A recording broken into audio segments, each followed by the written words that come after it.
Welcome to Uncle Jimmy's podcast. Sit back, relax, and enjoy the conversation. What do you both think about fear? I'm not in this world to live up to your expectations. I'm here to live up to mine. He who is not courageous enough to take risks will accomplish nothing in life. Fear is a teacher. And I don't skip class.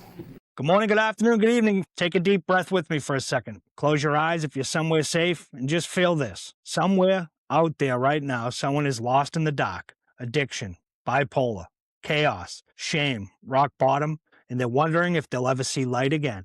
Today, that light walks into our studio in the form of a man who was once clinically dead for 6 long minutes. A man who lost everything, his companies, his home, his dignity, yet rose from the ashes carrying a message so powerful, it's already changed thousands of lives. Born in the wide-open heartland of Nebraska, Massimo Rigotti, I might have got that wrong, built impressive empires in tech, banking, entertainment, and publishing. But success couldn't quiet the storm inside him. Bipolar disorder and a brutal tangle of addictions dragged him into homelessness, despair, and the very edge of life itself. Then, on March 23rd, 2016, exactly 10 years ago this month, he made a sacred choice. He chose life. From that holy moment, he forged something extraordinary, the life-changing sober method, stoic wisdom, radical self-observation, behavior rewiring, execution of soul-nourishing habits, and deep, holistic restoration. He turned his deepest pain into purpose, wrote the raw and unforgettable memoirs, Flavors of Confidence, and has now quietly guided over 200 high-achieving professionals, surgeons, CEOs, lawyers, back to their own unique flavor of confidence, all while honoring the memory of his beloved friend, Samantha Allison Thomas, whose tragic death became the spark that lit his mission. Massimo isn't just sober, he is radiantly, joyfully, apologetically alive. Proof that no pit is too deep for grace and no broken heart is beyond redemption. Listeners, prepare to have your spirit lifted, your eyes opened, and your heart set on fire with hope. Please welcome, with all the love and respect he deserves, the one and only Massimo Rigotti. Massimo, brother, thank you for choosing to be here, for choosing life every single day, and for trusting us with your story today. We're so grateful. Well, thank you so much. That introduction was very touching. It moved me quite a bit. Thank you so much for that. Thank you. Thanks for coming on, right? So you were born, right, in Nebraska and built thriving careers across tech, banking, entertainment, and publishing, even pioneering ideas like concepts behind modern debit cards. Mm-hmm. What was the younger, driven Massimo truly chasing in those early empire-building years, and how much of it was fueled by an inner emptiness you couldn't yet name? Those early years were all about trying to show that to my father that I shouldn't have been abandoned. And I didn't understand that. All I had was this internal drive, just like, I've got to achieve the ultimate success at every level. And the only way that I'm ever going to win this person back that I don't know is I'm going to be on top. And so I just constantly fought to be on top. And luckily I had some good baseline tools to do that. I had that inner drive, but I also had God-given intelligence and the wherewithal to do something with it.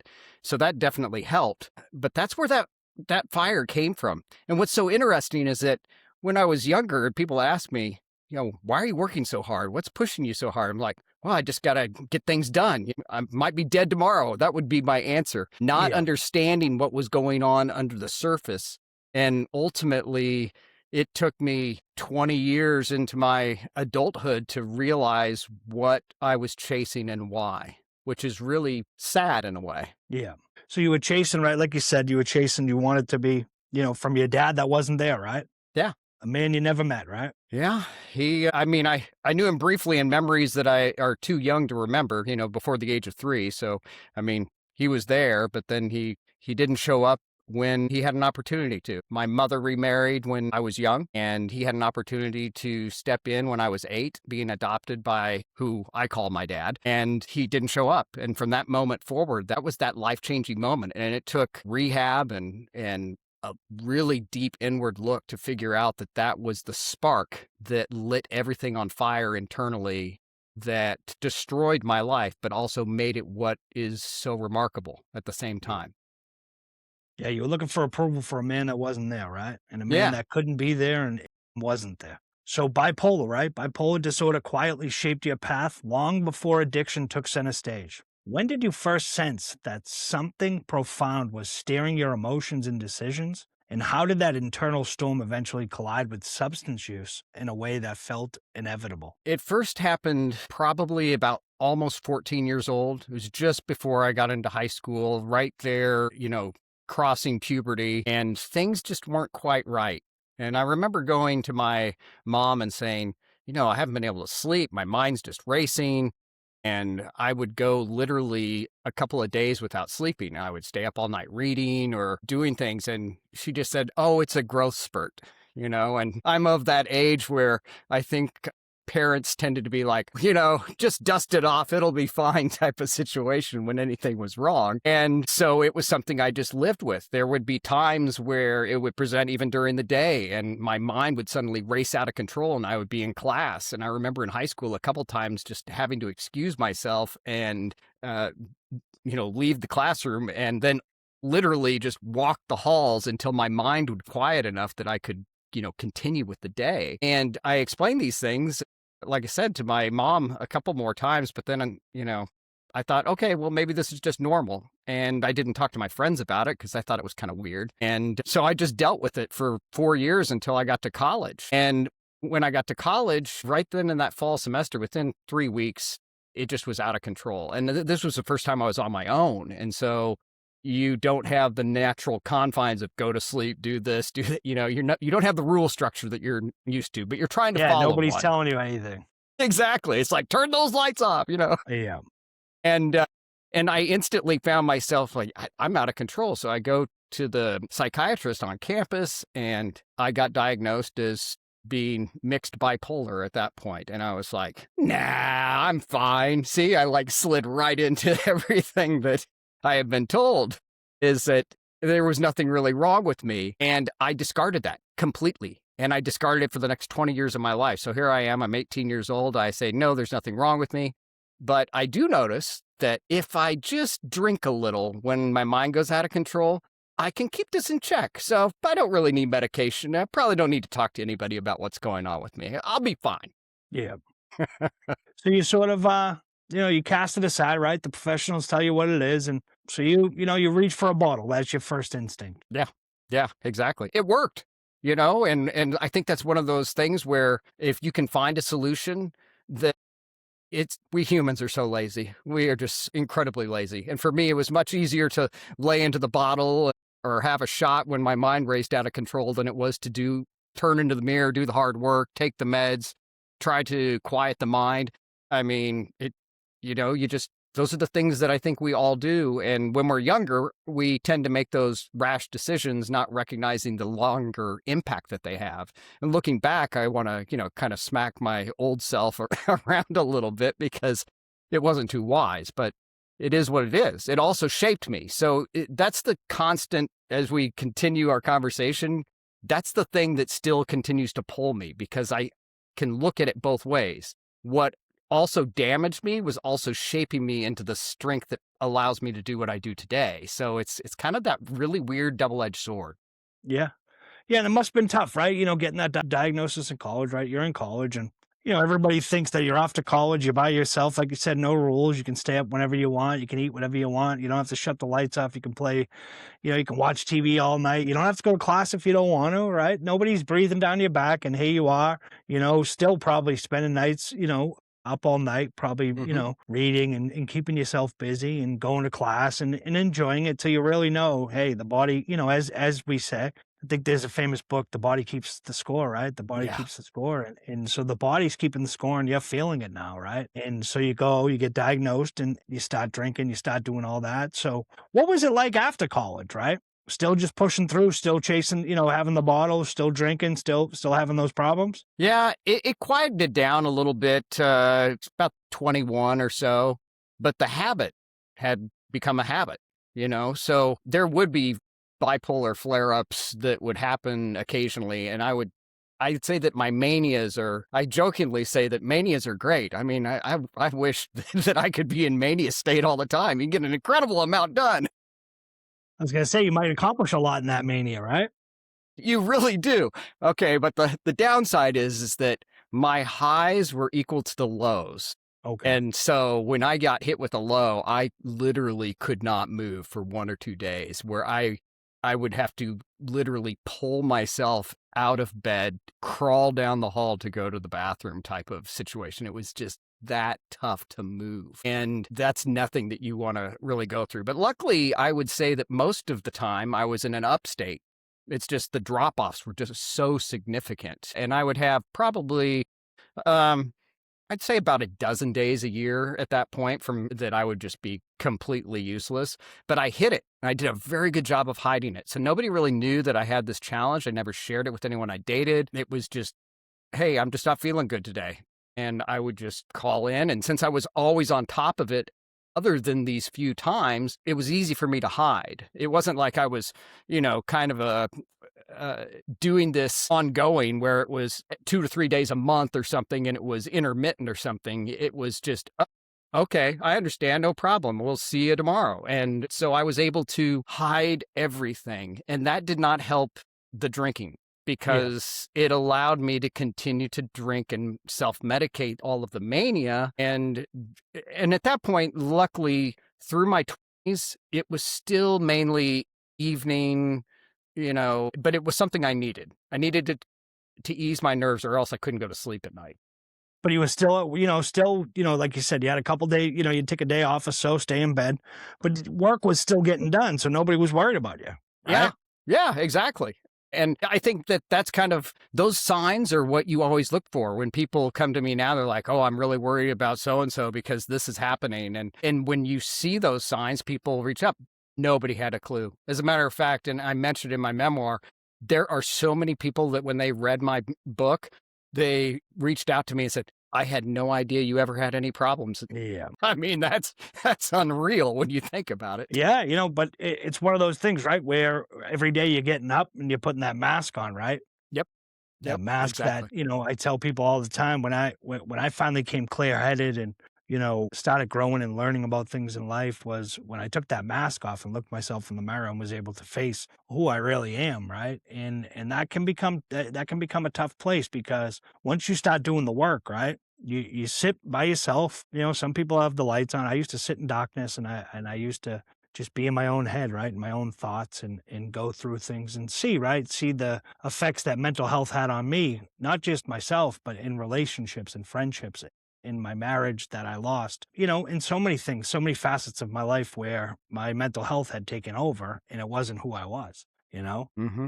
Yeah. And it's tough to hold that up because you start to, or at least for me, I started to feel like I wasn't being honest with everybody and propping up that lie became burdensome. Like honestly, I just wanted to walk away from it some days. And because I felt differently than the way I was projecting myself to the world. And in real time, I'd be like, oh, I just want to run away from all of this right now. But I just slap that smile on and keep going. Yeah.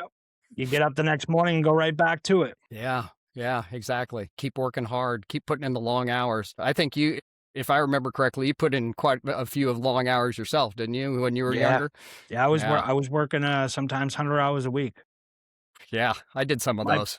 Yeah, my biggest thing was, to not have to deal with life in general, to not have to deal with my mental health. I just threw myself into work because my professional life was great, right? I could go in and do the job and be successful and be great. And I didn't have to worry about my private life because there was no private life. I mean, I was married at the time, but I didn't have one because I was so busy at work, And then when I came home, it would be emails and text messages and calls and conference calls and everything else. So I didn't have to worry about my private life because I didn't have one, but it was created all out of a fantasy that, I did have a private life, but my fantasy was I didn't have one because I was essentially just throwing it away every day because I just didn't acknowledge that I had one, right? Yeah.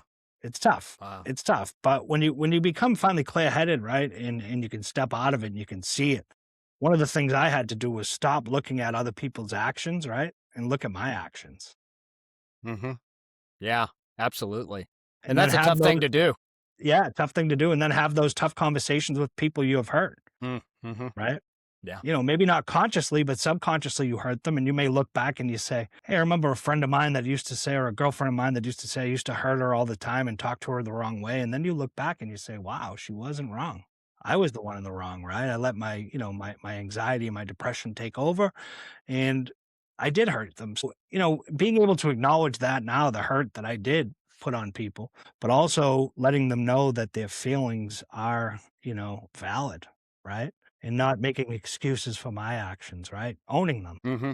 Yeah. So you reached absolute rock bottom, right? Homeless, lost in addiction, and clinically dead for 6 terrifying minutes. In the darkest moment, what exact thought, feeling, or whisper from within finally made you choose life over surrender? Well, it was a hard crash, as you just mentioned. And I was on the street for 8 months before I was confronted with that near-death experience. And that was a pretty wild moment for sure. And my maternal grandfather, who passed away in 2000, was the voice that I heard when I was confronted with nothing but, I'm just going to describe it as, it felt like pure warmth.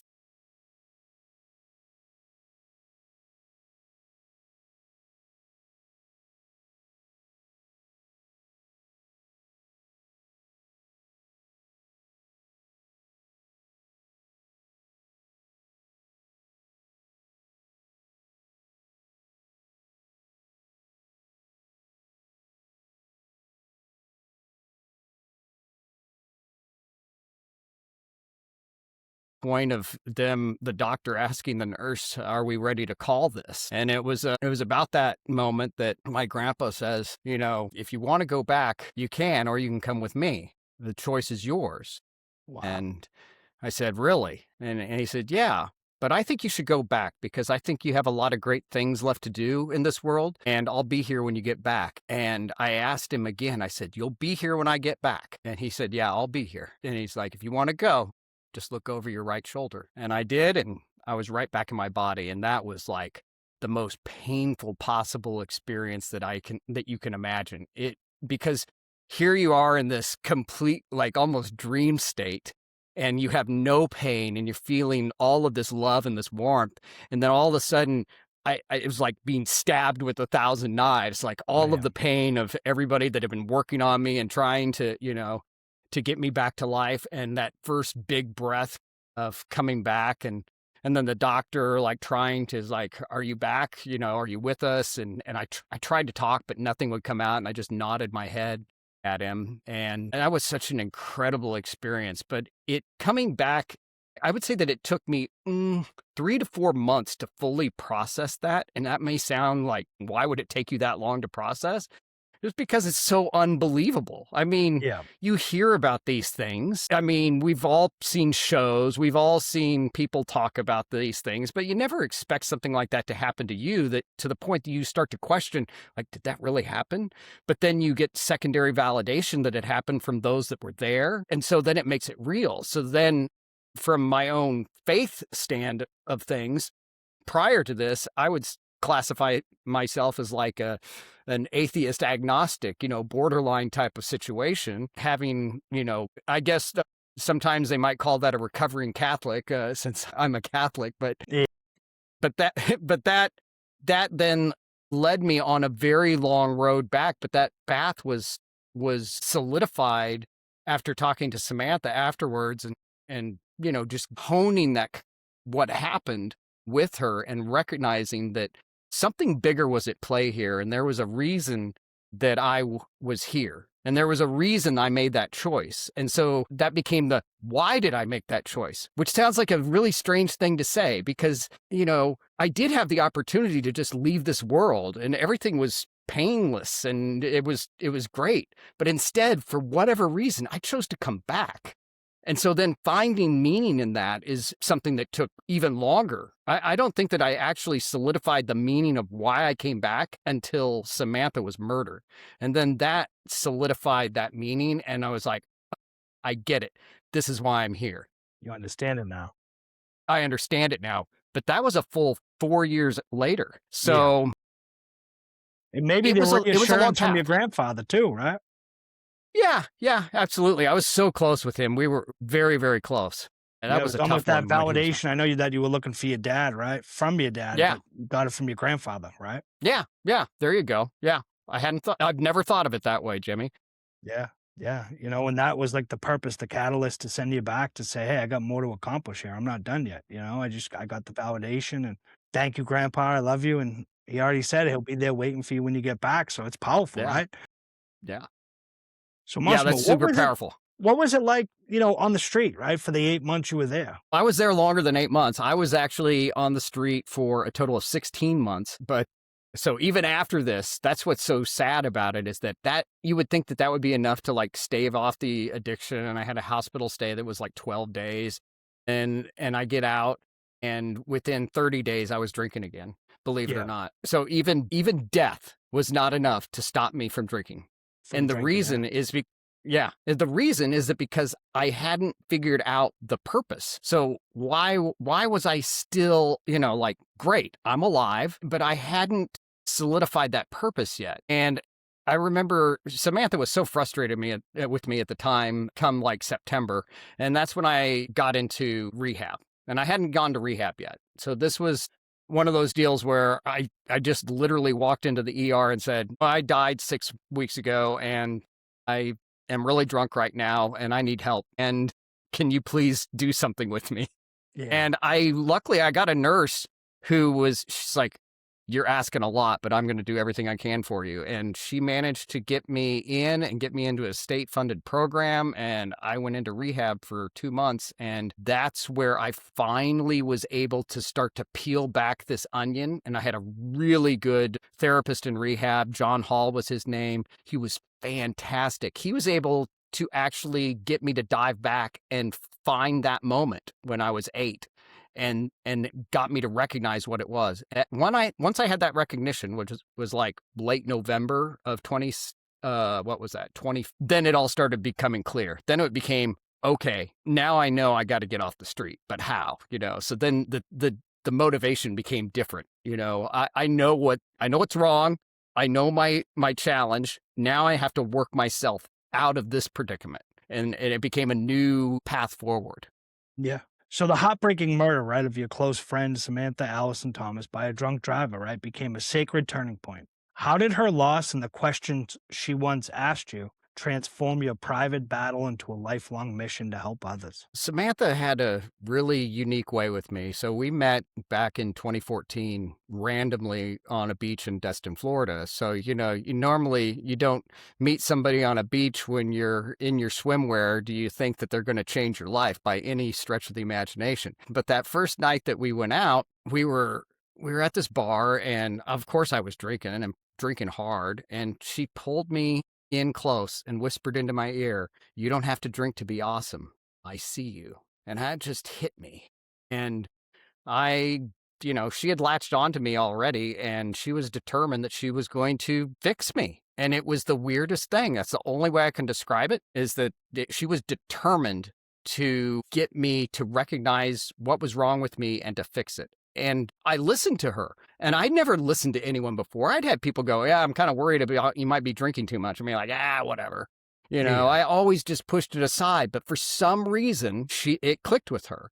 And so as we progressed and I'm on the street, and sometimes I had a phone that was working, other times I didn't. But when I didn't, I had this P.O. box. And she would write me letters, practically journaling back and forth. And she was like, I want you to do this. I want you to stop and think the next time you take a drink and you write down what you're thinking before you take that drink and send me this letter back. And this is one of my favorite stories I love telling too, because I did that for a week and it was such a thick letter. It was like 8 or 9 pages that I didn't know how much postage. I had to go to the counter and make sure I had enough postage to get back to her because I wanted to make sure she got it. But just doing that exercise started to help center and get me to understand. And it really is one of the underlying things that I now have people do inside Sober Method, reflecting upon what is going on. And in a sense, she was taking me through behavior chain analysis a little bit, but the reflection piece of this really delves deep into your mind to figure out what's going on, because everything can be a trigger and nothing can be a trigger. If you're in full control of yourself, nothing is a trigger, right? Yeah. Want to live. So as we proceed forward and I get off the street, I get a job. I mean, and I had an entry level $10 an hour second shift warehouse job, okay? And so I didn't tell anybody what I had done in my past because they probably wouldn't believe me. They'd be like, who's this guy bragging about stuff he used to do? I'm like, Yeah. I didn't tell anybody. I just went in, I picked orders, but I did a good job and I kept getting promoted. And I was going to AA, but things just weren't clicking.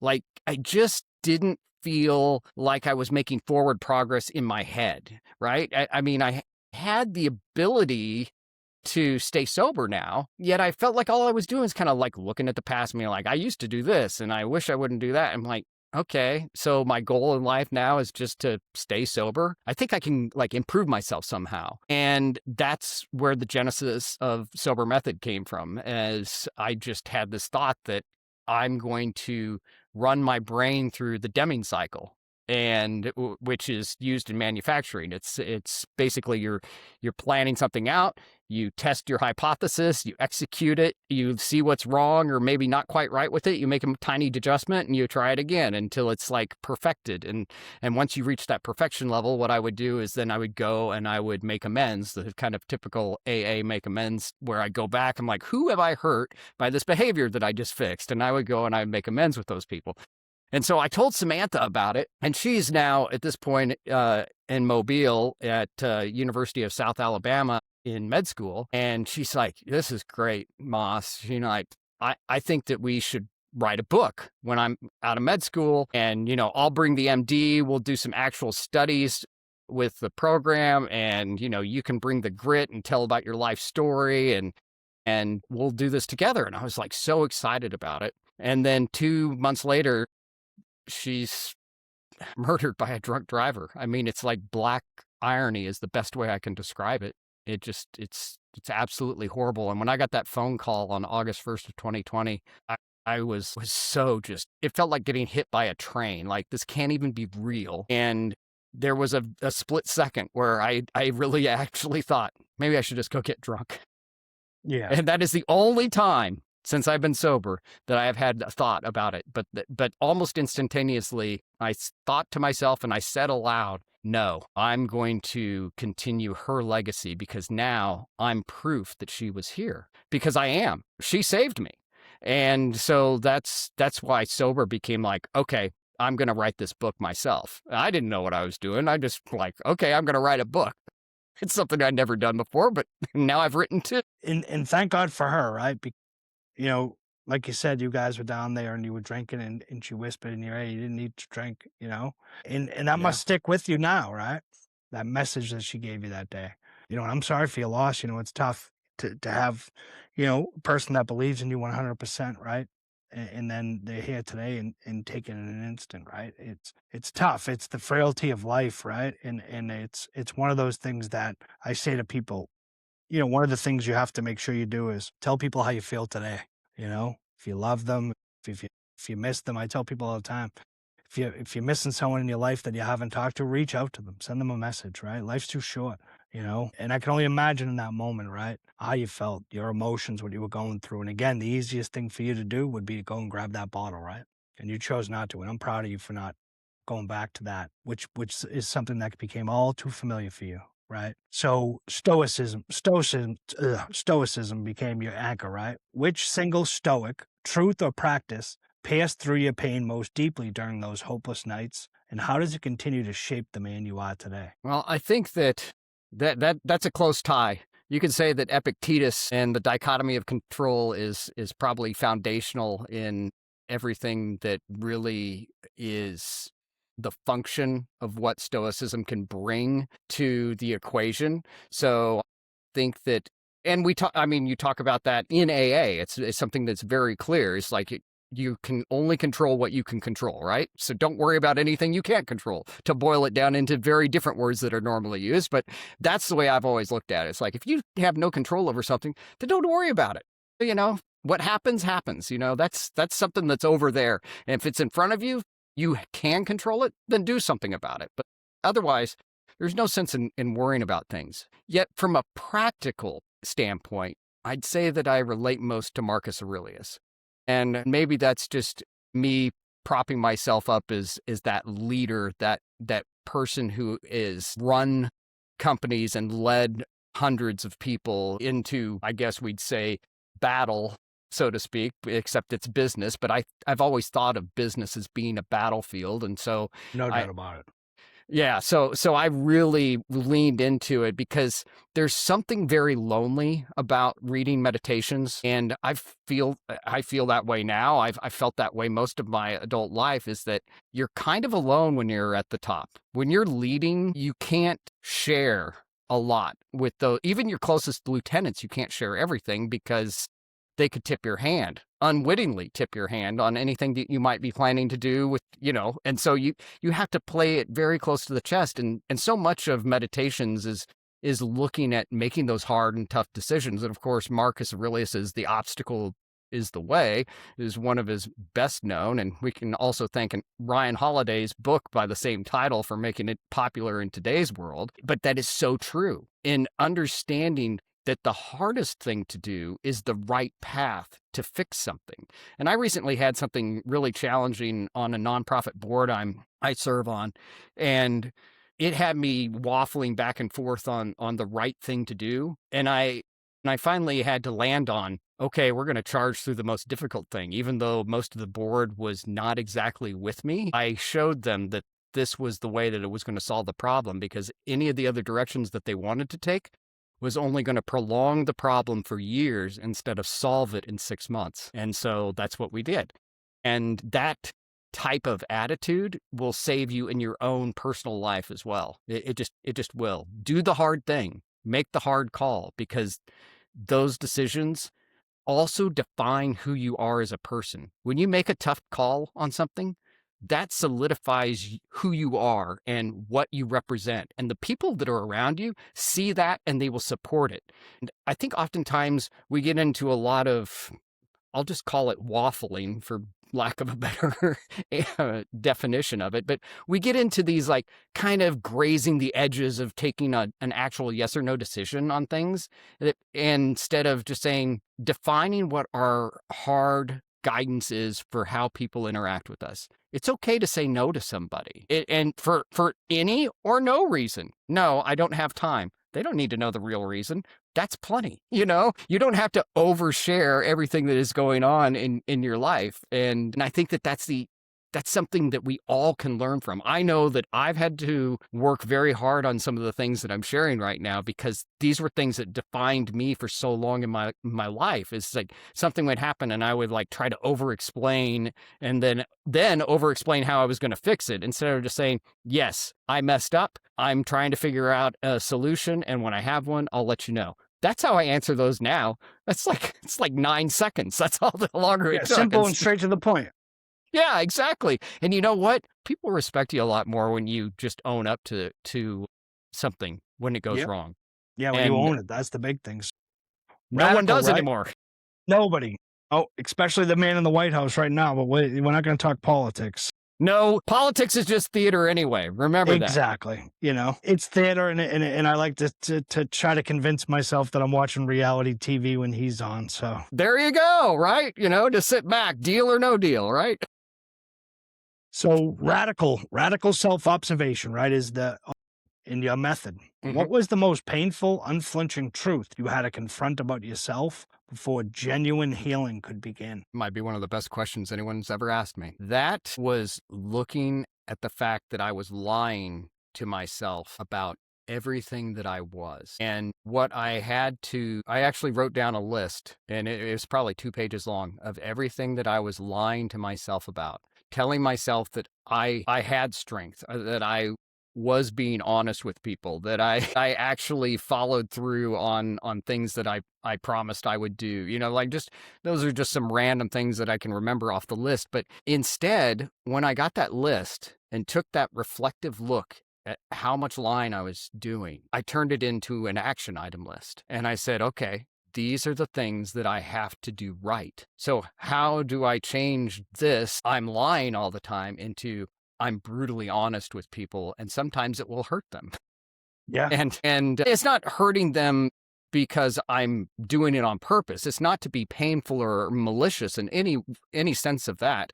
It's just the truth sometimes stings a little bit, but it's the truth. And I had spent I'd spent probably most of my life, even back into childhood, trying to fake the person that I am. What's interesting is that I've managed to rewire my brain in such a way that I am now actually the man that I was trying to project myself to be when I was 18. Yeah.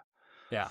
And that's the powerful thing, right? We often tell ourselves when we're going through this journey of life, all right, that we are this or we are that, right? And oftentimes we tell ourselves that big lie to make ourselves feel better. And instead of facing the reality and saying, hey, I could be this man, let me strive to be this man, but also let me stop pretending to be this man that I am not, because we oftentimes pretend we are, much better or we have all the answers, right? I'm learning now in life that I don't have all the answers, and it's okay not to, and to ask questions and to, so it can be tough. But so the next question, right? Behavior modification. It sounds clinical, right?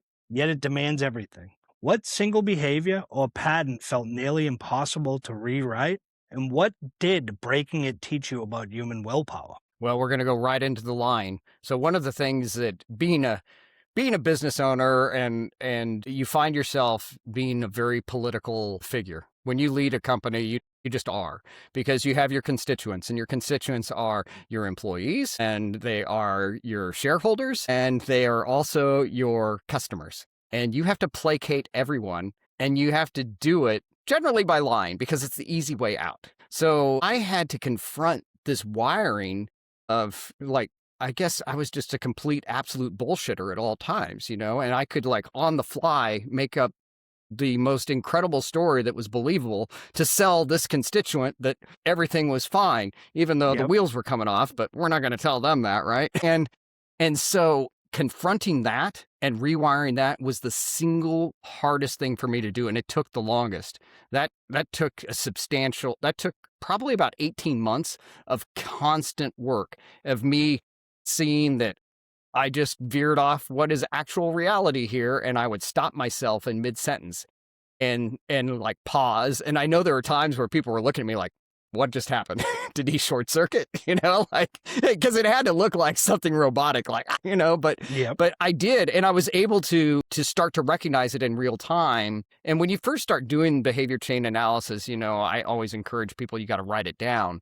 But the big push for me is, as you get doing these more and more and more, you can do it in real time. You can start to say, okay, I know this is my challenge. So you can start to look at and see where you might be veering off course and alter your behavior in real time to keep yourself on track and to execute properly.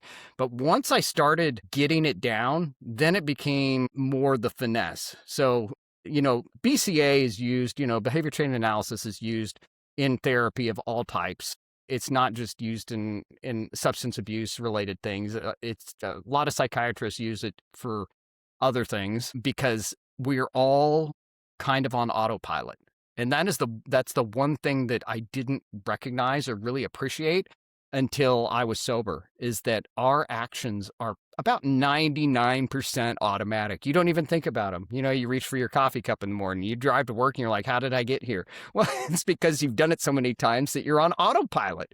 And that's how accidents happen, because you're not stopping to smell the roses, I guess we'd say. But you're not living in the present. You're not living in the present. So I think that is probably where you would need to work the most as you get into this, is like being able to recognize it in real time, make those adjustments. And then, as you mentioned, accountability. Well, that's the hardest thing for anyone to do.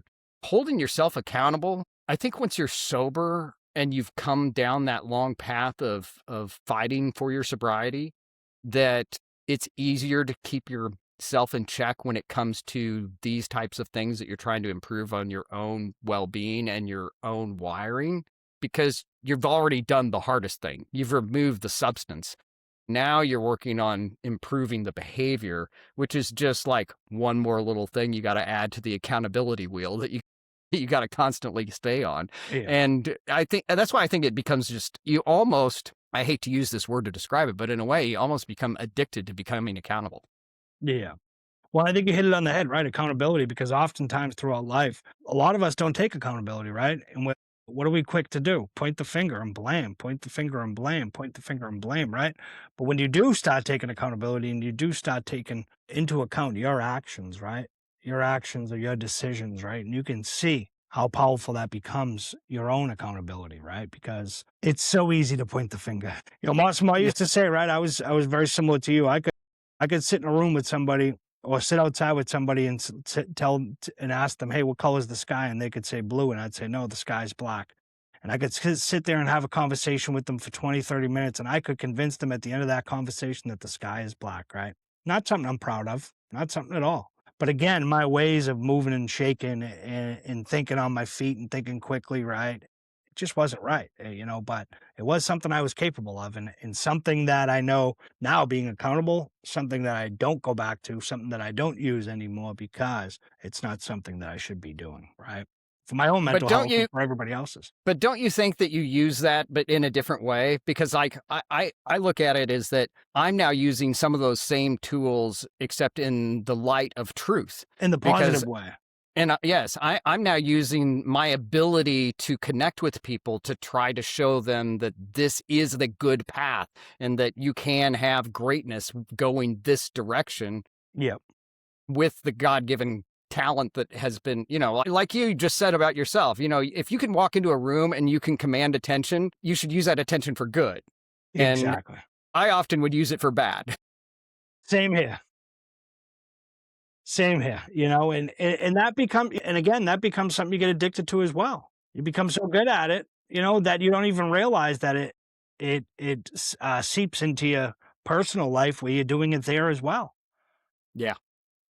So that leads me to my next question, right? So you've confidentially guided over 200 high-achieving professionals, surgeons, CEOs, lawyers who are secretly crumbling, right? What universal thread do you see in successful people who appear to have everything yet are quietly dying inside? I think the most common thread is that they're addicted to their own success, which sounds a little different. So like the addiction that is underlying these really super talented, smart people is they don't want to lose their success, and they will go to the ends of the earth to keep that success. Now, a lot of people might look at it and say, oh, well, they're just an addict. It's not that easy. And when I first started working with these types of individuals, and the reason I did is because I thought I would relate most to these types of individuals, given my own background, and also because I thought that these are individuals that touch a greater number of overall lives because they have a leadership position. And if they can be sober, they will help spread that sobriety onto more and greater people from their own point of influence.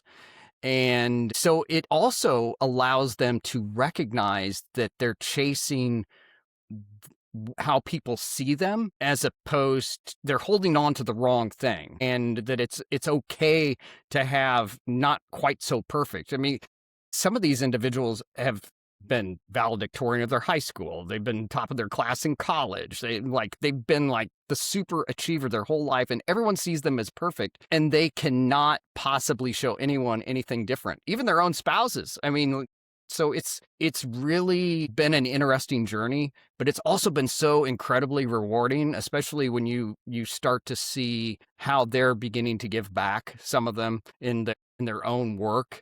And a couple of lawyers I know are taking on some pro bono work in the drunk driving areas, even though they're like real estate attorneys. Yeah. It's like, that makes me feel good. It's like, so it's spreading the goodness in, I think, the largest possible way. And I really felt like I would connect with this group the most. And I think it's also underserved, and which is strange, but I think a lot of that has to do with the fact that you can't be a doctor in a rural town of 10,000 people and have an alcohol problem and walk into your AA meeting, because guess what? You won't be a doctor the next day. Exactly.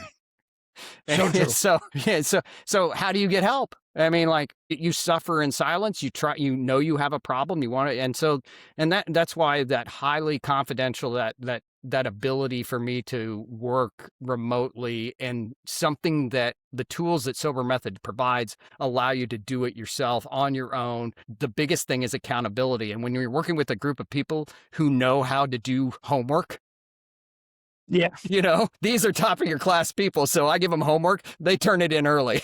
Well, and I It's say it great. too, right? When you start getting healthy and sober too as well, things that people have to realize is you're not going to get healthy and sober overnight, right? And the work has to be done. There's work to be done. You don't just become sober and all of a sudden, you don't become sober for 24 hours and you stay sober because you're not doing the work. The work has to be done, you know?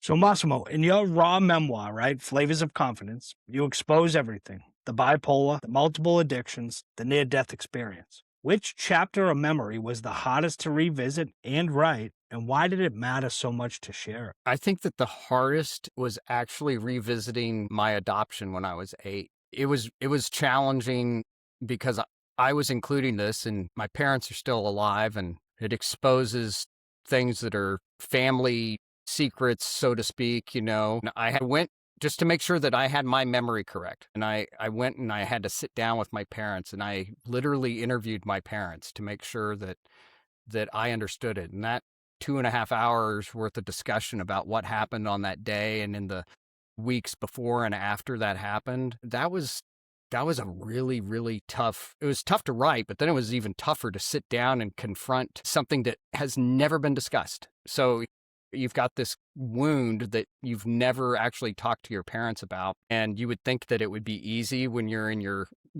late 40s to do something like that, but it wasn't. It was actually pretty dang tough to sit down. But the amazing thing for me was that the recollection was almost spot on. There was only one minor correction that my dad gave me, but other than that, it was like that moment in time in my life really was that important. It was crystal clear in my memory. So, Massimo, for any listener who feels they've completely lost themselves, right?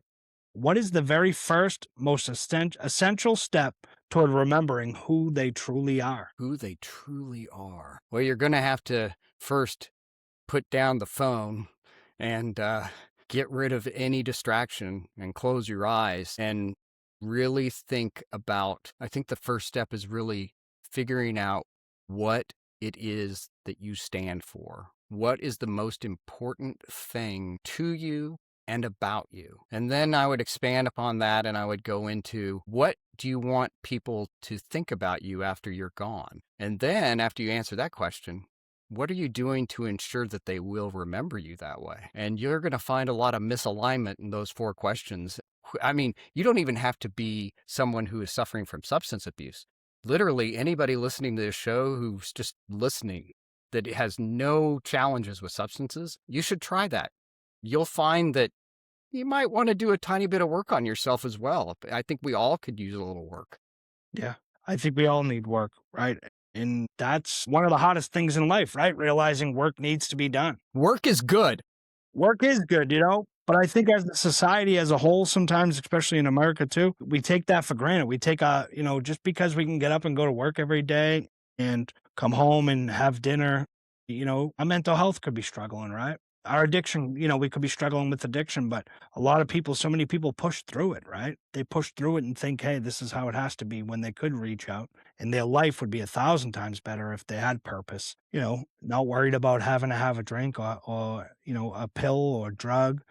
How great life can be when you're living life on your terms, not on the bottle's terms, not on the pill's terms, right? And not chasing the money terms. So a couple more questions before we end, right, Massimo? Let people know where they can find you. Well, I'm on all social media platforms at Sober Method. My website, sobermethod.com. I've got a thriving community over at Reddit under the same handle. You can find my books, Flavors of Confidence and Sober Method, at Amazon or anywhere books are sold. And I've also got a podcast, the Sober Method Podcast, which just kicked off actually a couple weeks ago, and have my first guest coming on the 22nd of April. Waited a long time to podcast. A very long time. And actually our mutual friend, Pete, was one of the guys that encouraged me quite a bit to find my voice. But I waited a long time because I wanted to do something that was a little bit different. I wanted to ensure that I was going to make a difference and I wasn't just another voice sharing how the struggles. I'm hoping that the way that I present the podcast, once I start having guests on, will be very beneficial to those that listen.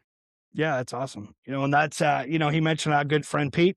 That's Pete versus Anxiety Pod, right? And he's also the co-host of Voice of the Voiceless, which is another podcast. Pete just keeps going. I don't, for the listeners that don't know, and I'm not going to take away Massimo's time, but Pete has a crazy schedule, right? If Pete's not TikToking, Pete's on a podcast. If Pete's not on a podcast, he's on a board, online talking to the masses. And if he's not doing that, he's at work. I don't know when Pete sleeps. I don't know when he eats. I don't know when he does anything else. But Pete is the best. Pete's one of the best guys out there, right? He's making the push for mental health, ending the stigma, right? And pushing the conversation that we all have to have.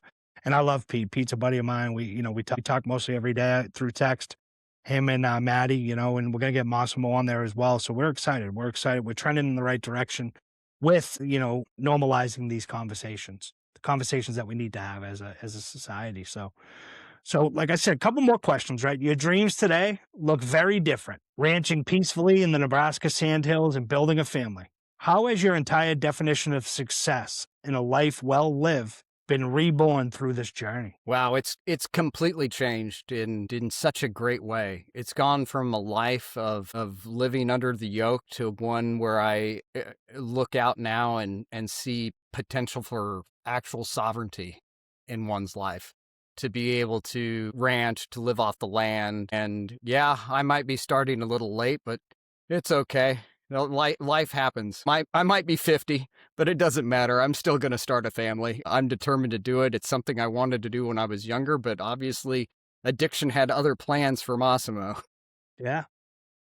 So, yeah, I mean, for me, my dream now is, I'm out land hunting on a regular basis now, and I'm excited about the future and being able to touch the earth on a regular basis and continue to do what I'm doing. But boy, that's what excites me. That's what gets me out of the bed in the morning, and I just can't wait. Yeah. Have you started building the ranch? No, I'm still land shopping. As a matter of fact, I got as far as some negotiations last fall, but the deal fell through. But I've got a line on a couple thousand acres that I'm looking at now, and I'm pretty excited about that. And we'll see if that comes to fruition. But I'm planning to be out and living on a ranch within the next 12 to 15 months. So, it's just a lot of planning. There's a lot to do. Once you get the land, you still got to. There's a lot of other stuff you got to do. There's a lot to that make comes with it. Yeah. And I'm going to speak for Pete, right? I'm going to speak for Pete and myself. So when you do get the ranch up and going, right? Yeah. Pete and I want to come out and we want to shoot a podcast on the ranch, right? We can do Cool. a day in the life of Massimo, and we'll also sit down and we'll have a mental health checkup.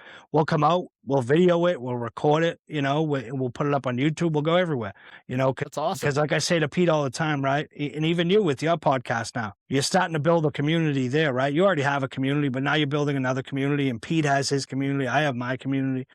And what we're doing is bringing these communities together, right? To normalize the conversation, to have these tough conversations, but also, bringing people together to let them know that, there is light at the end of the tunnel.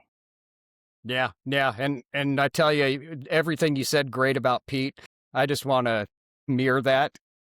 He is just a breath of fresh air in this community. And anytime he asks me, hey, can you do this for me? I'm like, absolutely. Tell me what you need, man. I'm there. And it's that energy that I'm definitely behind. And anytime he's in need, I want to be there and I want to be a part of it, because what he is doing single-handedly in bringing so many of us podcasters together that are in this space, it feels great. And we all speak to just a little bit different part of the crowd, yet we're all working towards the same goal. And that's why it's so exciting. And I'm excited to know that you're working with them so closely too. I didn't know that when I came on.